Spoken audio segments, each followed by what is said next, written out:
Agir, c'est surmonter le découragement, l'aigreur, le défaitisme, le pessimisme et la résignation.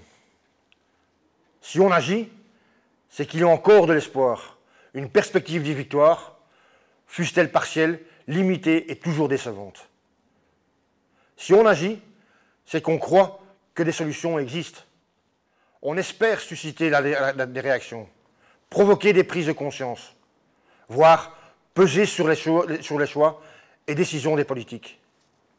Agir, c'est dépasser le chacun pour soi, qui est pourtant spontané, logique, rationnel chez les immenses, c'est-à-dire des personnes dans des situations de survie.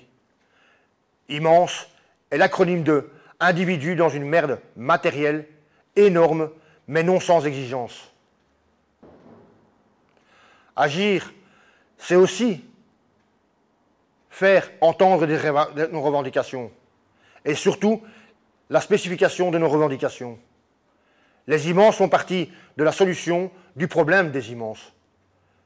Un préalable à l'action est donc de la réflexion, la discussion, la confrontation des expériences et des points de vue.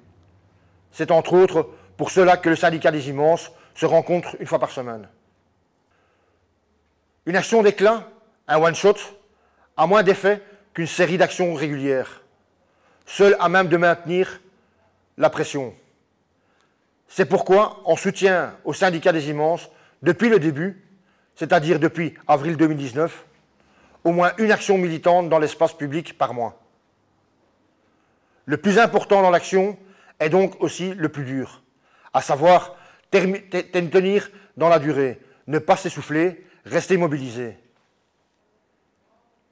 Agir au syndicat des immenses consiste aussi à venir en aide et en soutien à une personne précise, le plus efficacement possible, compte tenu de nos moyens limités. Conclusion, au syndicat des immenses, on est des désespérés optimistes.